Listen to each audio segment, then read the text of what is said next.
Chapter 5. Flight Instruments. Introduction. Aircraft became a practical means of transportation when accurate flight instruments freed the pilot from the necessity of maintaining visual contact with the ground. Flight instruments are crucial to conducting safe flight operations, and it is important that the pilot have a basic understanding of their operation. The basic flight instruments required for operation under Visual Flight Rules (VFR) are airspeed indicator (ASI), altimeter, and magnetic direction indicator. In addition to these, operation under Instrument Flight Rules (IFR) requires a gyroscopic rate of turn indicator, slipskid indicator, sensitive altimeter adjustable for barometric pressure, clock displaying hours, minutes, and seconds with a sweep second pointer or digital presentation, gyroscopic pitch and bank indicator, artificial horizon, and gyroscopic direction indicator, directional euro or equivalent. End of page 5-1. Aircraft that are flown in Instrument Meteorological Conditions, IMC, are equipped with instruments that provide attitude and direction reference, as well as navigation instruments that allow precision flight from takeoff to landing with limited or no outside visual reference. The instruments discussed in this chapter are those required by Title 14 of the Code of Federal Regulations, 14 CFR, Part 91, and are organized into three groups: pitot-static instruments, compass systems, and gyroscopic instruments. The chapter concludes with a discussion of how to pre-flight these systems for IFR flight. This chapter addresses additional avionics systems such as Electronic Flight Information Systems, EFIS, Ground Proximity Warning System, GPWS, Terrain Awareness and Warning System, TAWS, Traffic Alert and Collision Avoidance System, TCAS, Head-Up Display, HUD, etc., that are increasingly being incorporated into general aviation aircraft. Pitot/static systems. Pitot pressure, or impact air pressure, is sensed through an open-end tube pointed directly into the relative wind flowing around the aircraft. The pitot tube connects to the ASI or an air data computer depending on your aircraft's configuration. Static pressure. Static pressure is also used by the ASI as well as the other pitot-static instruments for determining altitude and vertical speed. Static pressure may be sensed at one or more locations on an aircraft. Some may be flush-mounted on the fuselage or integrated into the electrically heated pitot tube. Figure 5.1. These ports are in locations proven by flight tests to be in undisturbed air, and they may be paired, one on either side of the aircraft. This dual location prevents lateral movement of the aircraft from giving erroneous static pressure indications. The areas around the static ports may be heated with electric heater elements to prevent ice forming over the port and blocking the entry of the static air. Three basic pressure-operated instruments are found in aircraft instrument panels flown under IFR. These are the ASI, sensitive altimeter, and vertical speed indicator, VSI. All three instruments receive static air pressure for operation, with only the ASI receiving both pitot and static pressure. Figure 5.2. Blockage of the pitot-static system. Errors in the ASI and VSI almost always indicate a blockage of the pitot tube, the static ports, or both. Moisture, including ice, dirt, or even insects, can cause a blockage in both systems. During pre-flight, it is very important to make sure the pitot tube cover is removed and that static port openings are checked for blockage and damage. Blocked pitot system. If the pitot tube drain hole becomes obstructed, the pitot system can become partially or completely blocked. When dynamic pressure cannot enter the pitot tube opening, the ASI no longer operates. If the drain hole is open, static pressure equalizes on both sides of the diaphragm and the ASI, and the indicated airspeed slowly drops to zero. If the pitot tube ram pressure hole and drain hole become obstructed, the ASI operates like an altimeter as the aircraft climbs and descends. Refer to the Pilot's Handbook of Aeronautical Knowledge, FAA-H-8083-15B, for more in-depth information on blocked pitot systems along with different scenarios and how they affect the ASI. End of page 5-2. Blocked static system. When a static system becomes blocked but the pitot tube remains clear, the ASI continues to operate but is inaccurate. When the aircraft is operated above the altitude where the static ports became blocked, the airspeed indicates lower than the actual airspeed because the trapped static pressure is higher than normal for that altitude. The opposite holds true for operations at lower altitudes. A faster than actual airspeed is displayed due to the relatively low static pressure trapped in the system. A blockage of the static system can also affect the altimeter and VSI. Trapped static pressure causes the altimeter to freeze at the altitude where the blockage occurred. In the case of the VSI, a blocked static system produces a continuous zero indication. An alternate static source is provided in some aircraft to provide static pressure should the primary static source become blocked. The alternate static source is normally found inside of the flight deck. Due to the Venturi effect of the air flowing around the fuselage, the air pressure inside the flight deck is lower than the exterior pressure. When the alternate static source pressure is used, the following instrument indications are observed.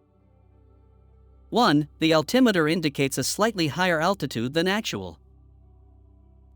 2. The ASI indicates an airspeed greater than the actual airspeed. 3. The VSI shows a momentary climb and then stabilizes if the altitude is held constant. For more information on static system blockages and how to best react to such situations, refer to the Pilot's Handbook of Aeronautical Knowledge, FAA-H-8083-15B. Effects of flight conditions. The static ports are located in a position where the air at their surface is as undisturbed as possible.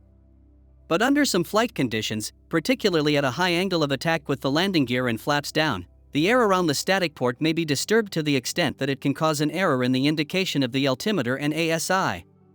Because of the importance of accuracy in these instruments, part of the certification tests for an aircraft is a check of position error in the static system.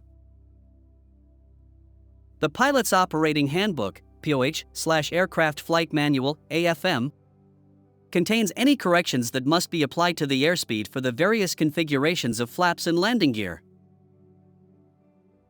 Pitot-Static instruments. Sensitive altimeter. A sensitive altimeter is an aneroid barometer that measures the absolute pressure of the ambient air and displays it in terms of feet or meters above a selected pressure level. Principle of operation: the sensitive element in a sensitive altimeter is a stack of evacuated, corrugated bronze aneroid capsules. Figure 5.3.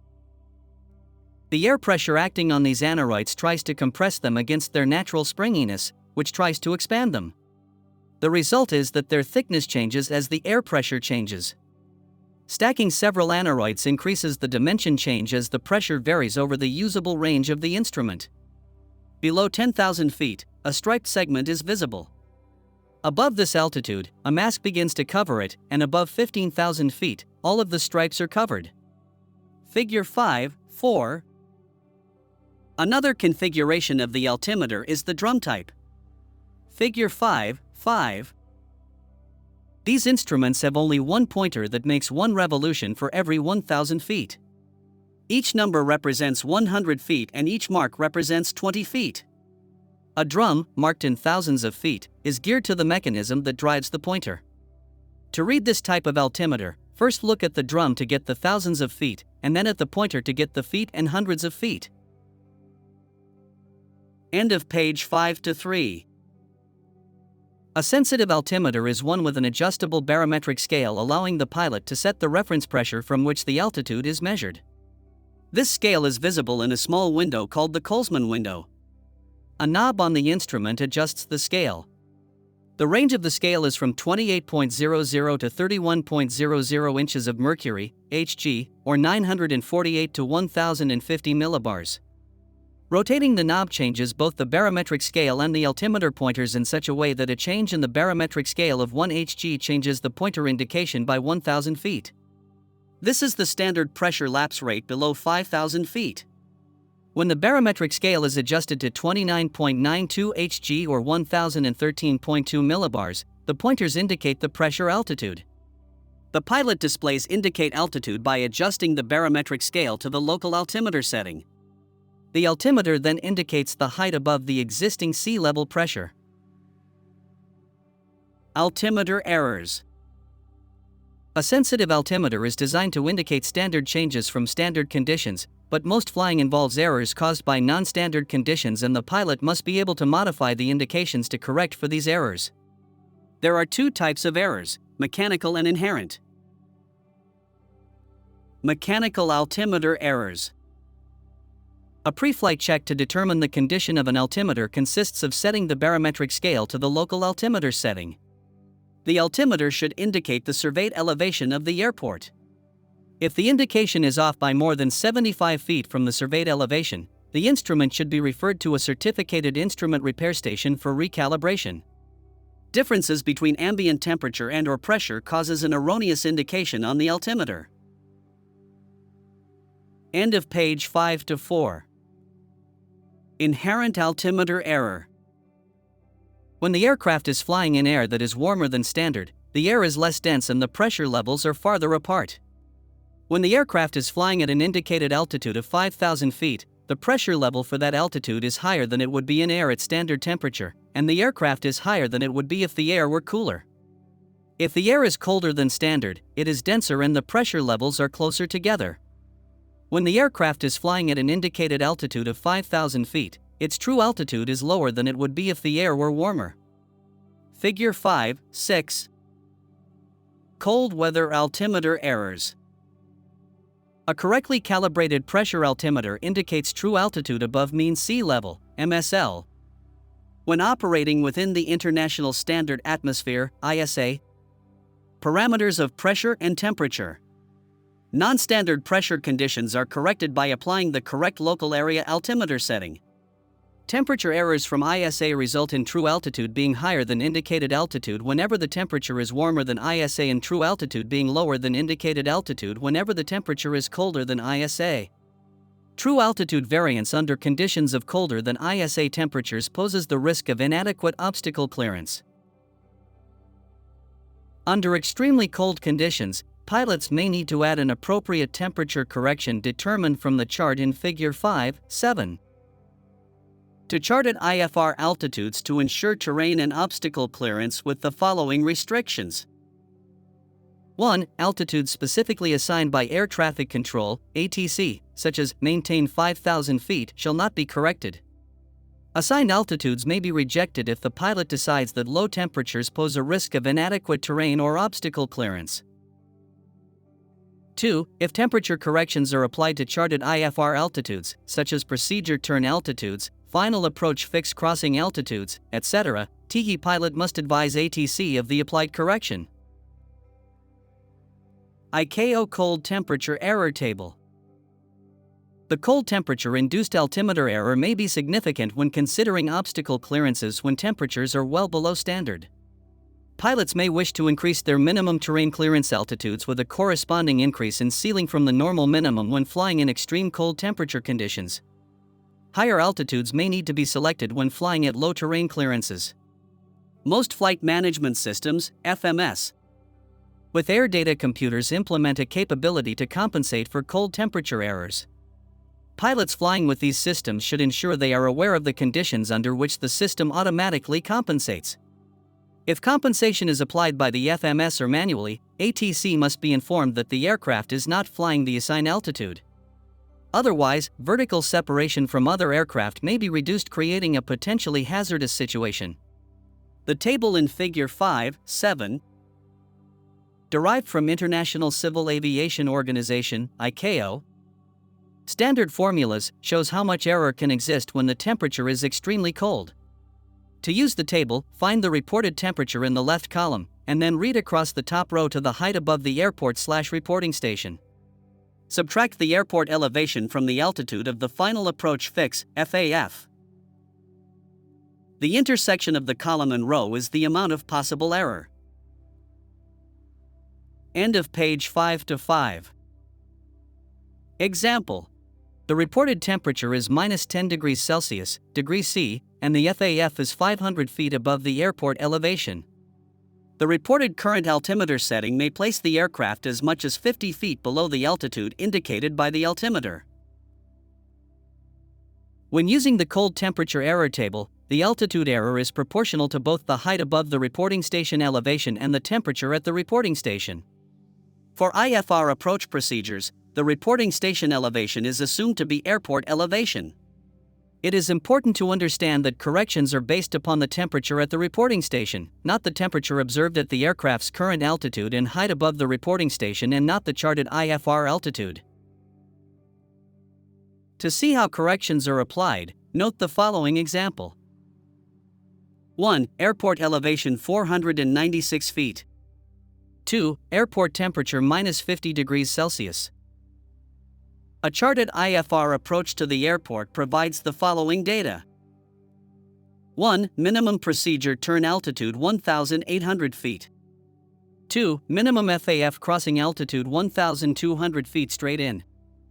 3. Minimum descent altitude 800 feet circling. 4. Minimum descent altitude, MDA, 1,000 feet. The minimum procedure turn altitude of 1,800 feet is used as an example to demonstrate determination of the appropriate temperature correction. Typically, altitude values are rounded up to the nearest 100-foot level. The charted procedure turn altitude of 1,800 feet minus the airport elevation of 500 feet equals 1,300 feet. The altitude difference of 1,300 feet falls between the correction chart elevations of 1,000 feet and 1,500 feet. At the station temperature of minus 50 degrees Celsius, the correction falls between 300 feet and 450 feet. Dividing the difference in compensation values by the difference in altitude above the airport gives the error value per foot.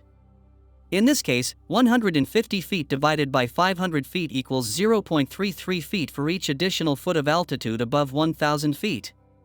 This provides a correction of 300 feet for the first 1,000 feet and an additional value of 0.33 times 300 feet, or 99 feet, which is rounded to 100 feet. 300 feet plus 100 feet equals total temperature correction of 400 feet. For the given conditions, correcting the charted value of 1,800 feet above MSL, equal to a height above the reporting station of 1,300 feet, requires the addition of 400 feet. Thus, when flying at an indicated altitude of 2,200 feet, the aircraft is actually flying at true altitude of 1,800 feet. Minimum procedure turn altitude. 1,800 feet charted equals 2,200 feet corrected. Minimum FAF crossing altitude 1,200 feet charted equals 1,500 feet corrected. Straight in MDA 800 feet charted equals 900 feet corrected. Circling MDA 1,000 feet charted equals 1,200 feet corrected. Non-standard pressure on an altimeter. Maintaining a current altimeter setting is critical because the atmosphere pressure is not constant. That is, in one location the pressure might be higher than the pressure just a short distance away. Take an aircraft whose altimeter setting is set to 29.92 inch of local pressure. As the aircraft moves to an area of lower pressure, point A to B in Figure 5.8, and the pilot fails to readjust the altimeter setting, essentially calibrating it to local pressure, then as the pressure decreases, the true altitude is lower. Adjusting the altimeter settings compensates for this. When the altimeter shows an indicated altitude of 5,000 feet, the true altitude at point A, the height above mean sea level, is only 3,500 feet at point B. Of the fact that the altitude indication is not always true lends itself to the memory aid. When flying from hot to cold or from a high to a low, look out below. Figure 5.8. End of page 5 to 6. Altimeter enhancements, encoding. It is not sufficient in the airspace system for only the pilot to have an indication of the aircraft's altitude. The air traffic controller on the ground must also know the altitude of the aircraft. To provide this information, the aircraft is typically equipped with an encoding altimeter. When the ATC transponder is set to mode C, the encoding altimeter supplies the transponder with a series of pulses identifying the flight level, in increments of 100 feet, at which the aircraft is flying. This series of pulses is transmitted to the ground radar, where they appear on the controller's scope as an alphanumeric display around the return for the aircraft. The transponder allows the ground controller to identify the aircraft and determine the pressure altitude at which it is flying. A computer inside the encoding altimeter measures the pressure referenced from 29.92 Hg and delivers this data to the transponder. When the pilot adjusts the barometric scale to the local altimeter setting, the data sent to the transponder is not affected. This is to ensure that all Mode C aircraft are transmitting data reference to a common pressure level. ATC equipment adjusts the displayed altitudes to compensate for local pressure differences, allowing display of targets at correct altitudes. 14 CFR Part 91 requires the altitude transmitted by the transponder to be within 125 feet of the altitude indicated on the instrument used to maintain flight altitude. Reduced Vertical Separation Minimum, RVSM. Below 31,000 feet, a 1,000-foot separation is the minimum required between usable flight levels. Flight levels, FLs, generally start at 18,000 feet where the local pressure is 29.92 Hg or greater.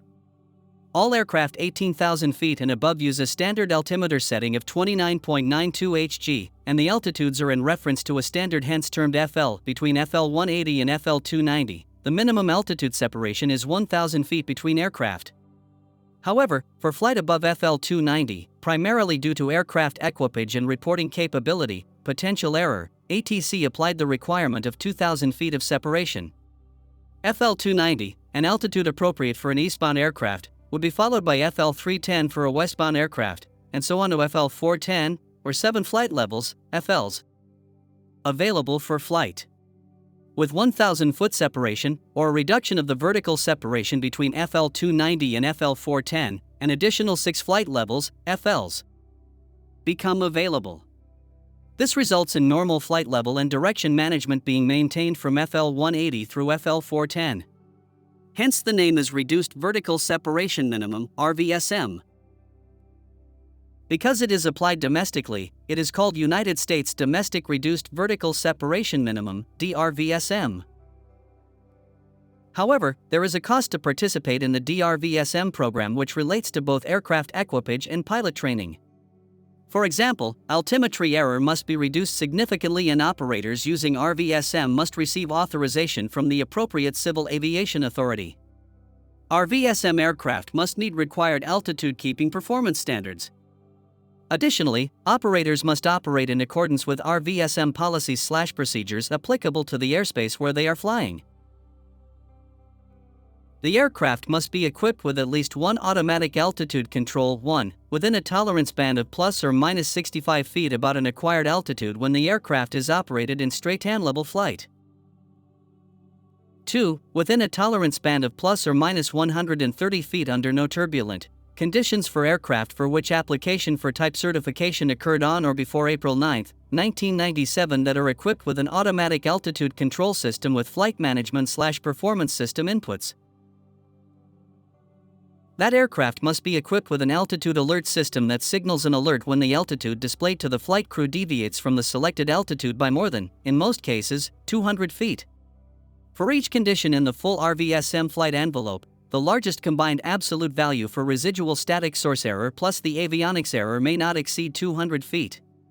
Aircraft with TAS must have compatibility with RVSM operations. Figure 5.9 illustrates the increase in aircraft permitted between FL-180 and FL-410. Most noteworthy, however, is the economization that aircraft can take advantage of by the higher flight levels, FLs, being available to more aircraft. End of page 5 to 7. Vertical Speed Indicator, VSI. The VSI in Figure 5.10 is also called a Vertical Velocity Indicator, VVI, and was formerly known as a Rate of Climb Indicator. It is a rate of pressure change instrument that gives an indication of any deviation from a constant pressure level. Inside the instrument case is an aneroid very much like the one in an ASI. Both the inside of this aneroid and the inside of the instrument case are vented to the static system, but the case is vented through a calibrated orifice that causes the pressure inside the case to change more slowly than the pressure inside the aneroid. As the aircraft ascends, the static pressure becomes lower. The pressure inside the case compresses the aneroid, moving the pointer upward, showing a climb and indicating the rate of ascent in number of feet per minute, FPM. When the aircraft levels off, the pressure no longer changes. The pressure inside the case becomes equal to that inside the aneroid, and the pointer returns to its horizontal, or zero, position.